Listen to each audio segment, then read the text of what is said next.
parle aujourd'hui? De quoi tu as envie de parler? Et ben moi j'ai proposé une super idée que Ouais. tu m'as Oui, c'est vrai que je t'ai. lancée. C'était de parler du recrutement Ouais, en entreprise tout à fait. et d'utiliser les chevaux pour ça. Oui. Qu'est-ce que t'en penses? Moi, je trouve que c'est une super idée. Je pense que c'est l'idée du siècle. Au moins. Alors finalement, qu'est-ce que ça apporterait de plus qu'un recrutement classique à ton avis? Alors, par rapport à un recrutement classique, ça permettrait d'avoir des éléments supplémentaires pour mieux connaître la personne et lui permettre de s'exprimer pleinement. Donc on va avoir, souvent en recrutement, on va avoir des entretiens. Finalement, on va parler du parcours, on va parler des motivations, on va parler des compétences.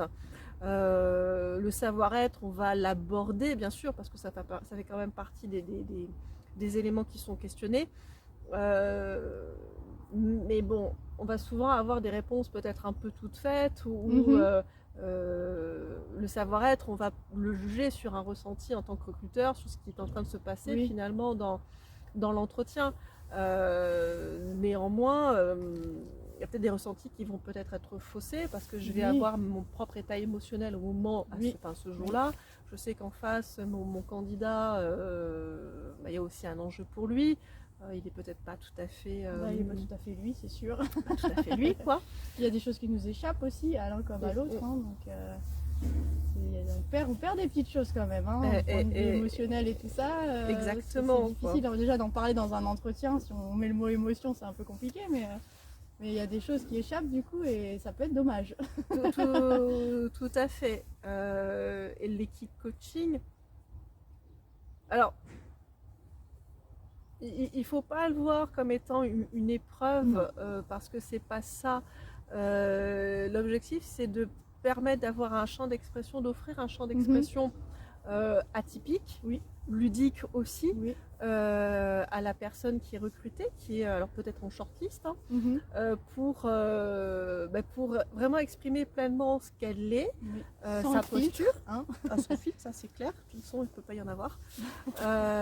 Donc bon, si elle essaye d'en mettre un, ça ne fonctionnera pas, donc c'est hors de propos. Pour vraiment exprimer qui elle est de manière pleine, franche, réelle. On peut percevoir la personne telle qu'elle est vraiment et comment elle évolue finalement dans un environnement. Là, c'est avec un cheval. Et le cheval, par effet miroir, va lui renvoyer qui elle est. Et nous, en tant qu'équicoach, on est capable de lui dire un peu. L'idée, c'est vraiment que la personne puisse mieux se connaître. Et nous, derrière, on peut savoir si peut-être elle va correspondre ou pas aussi à l'emploi qu'elle vise et peut-être lui expliquer les choses de manière claire et bienveillante grâce au cheval.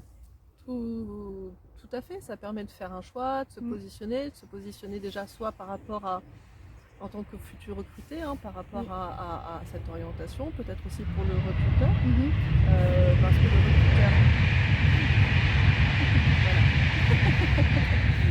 C'était le train. Le recruteur a plusieurs enjeux, c'est déjà pour voir un poste, d'avoir une personne qui va correspondre certes aux compétences techniques, mais également à une manière d'être, parce que la personne incarne aussi l'entreprise, ses valeurs, l'image vis-à-vis de l'extérieur. Le recruteur, il a déjà une équipe, il a déjà des clients, il a déjà des fournisseurs. Et on réduit trop facilement l'entreprise à son bilan, alors qu'en réalité c'est une aventure humaine. Et que l'entreprise fait ces résultats-là parce que en amont j'ai une vraie cohésion, une cohérence dans les équipes. Et c'est pas juste des compétences qui sont agglomérées les unes à côté des autres. Il y a aussi une transversalité, une manière de communiquer, d'échanger, d'avoir envie de venir travailler parce que certes le boulot est intéressant, mais surtout l'ambiance est sympa. Que je fais pas juste mon boulot, j'arrive à 8h, je pars à 17h, mais je donne un coup de main, je suis présente quand on me pose des questions.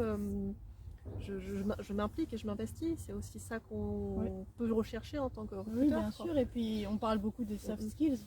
Exactement.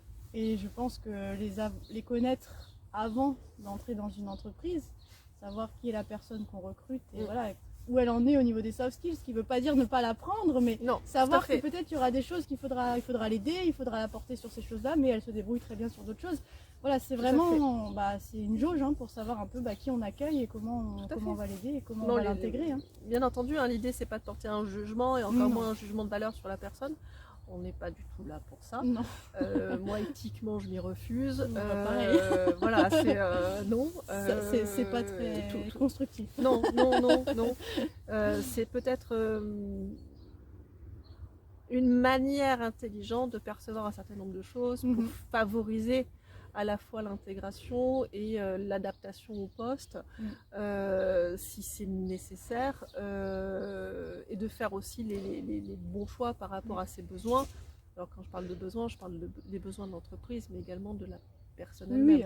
Oui. À un moment donné, je peux avoir quelqu'un qui est très compétent, mais où elle va sentir qu'elle va pas s'intégrer, je pense. Et à un moment donné, c'est quelque chose. Ce point-là, on sait qu'il faudra l'aider sur. Ce serait pas bien et ça sera un mauvais recrutement. Non pas parce qu'elle n'est pas compétente, mais parce que quelque part, en termes de valeur ou de personnalité, elle ne correspond pas bien à l'entreprise existante. Voilà. Et puis ça, les chevaux permettent de percevoir toutes ces petites subtilités en fait, et après, ce recruteur de voir si il y a un effort qui sera fait sur certains points qui sont nécessaires. Parce que voilà, c'est comme ça, la personne est comme elle est. Tout à fait. Ou pas. Voilà, ça permet de faire des choix en fait, mais de manière un peu plus claire. C'est ça. Finalement, en allant explorer l'envers du décor. Oui, c'est ça, parce que c'est clairement quand il y a un entretien, même si c'est plus fort que ça, on met un masque un peu, quoi. On va pas tout montrer, c'est pas possible, alors qu'avec les chevaux, ça se fait naturellement et ça se passe toujours très bien. Et voilà, ça permet de faire un petit bilan de la personne, de l'aider à voir qui elle est que l'entreprise peut lui correspondre, de voir pour le recruteur est-ce que la personne correspond. Enfin voilà, ça permet vraiment de poser toutes ces choses-là d'une manière un peu plus juste, j'ai envie de dire, plutôt que de s'en rendre compte après, quoi. Donc c'est un gain de temps aussi parce qu'on évite les personnes qui restent 2 mois et qui s'en vont parce que du coup elles correspondent pas, quoi. Tout à fait, puis c'est un gain de temps, d'énergie mais également d'argent parce qu'un recrutement ça a un coût aussi.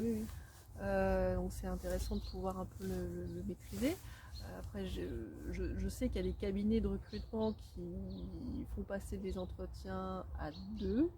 Avec une personne qui pose des questions. Il y en a toujours une autre en fait qui est en retrait et qui note. Et en réalité, ils sont en train d'évaluer le non-verbal. Oui, mais je pense que c'est plus apprécié quand c'est le cheval qui le fait, non, qui prend voilà. Les notes. Et j'ai envie de vous dire, le gros avantage avec l'équipe coaching, c'est que les gens vont travailler dans la nature, dans l'extérieur, avec les chevaux. On est dans un cadre finalement qui est ludique, qui désarçonne aussi finalement. Et ça peut aussi dédramatiser complètement certaines situations. Donc des personnes qui ne seraient pas forcément très à l'aise en étant passées à la loupe vont peut-être s'exprimer plus franchement, de manière plus pleine et entière que dans un entretien classique où on va la bombarder de questions, où chaque réponse finalement apporte une autre question, où la personne va peut-être gratter, mettre en doute aussi ce qui est dit. Là, quelque part, on travaille à travers des choses très ludiques, à travers le jeu, pour mettre en évidence certaines choses. Et puis là, au contraire, ce n'est plus le recruteur qui prend la main, c'est le coaché qui prend la main sur ce qui se passe. Donc on inverse aussi on inverse les rôles.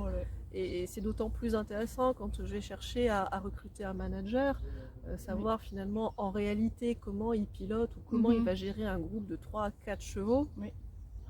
C'est intéressant. Quand je veux recruter un commercial, de la même manière, comment il va s'y prendre. Le lien avec le cheval du coup. Donc, exactement.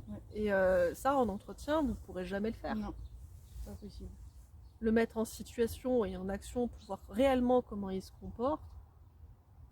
Après oui, quelles sont vos expériences précédentes et comment ça s'est passé et racontez-moi une histoire. Et là, on est dans l'instant présent, la personne, comment elle est là maintenant, et Exactement. comment ça se passe et de quoi elle est capable. Donc voilà, après ça Mmh. permet de lire énormément de choses. C'est ça, puis l'objectif c'est pas qu'elle réussisse ou qu'elle rate, c'est de savoir comment Ah elle oui, s'adapte à une bien situation. sûr. C'est juste, voilà, c'est ça. Donc, Ouais. Et puis même lui donner des axes de progression aussi, puisque voilà, ça va faire aussi, ça crée des prises de conscience, donc ça fait aussi travailler les gens sur d'autres choses. Donc, voilà, est-ce qu'ils sont capables aussi de se remettre en question, de voir plus loin, voilà, il y a plein de choses.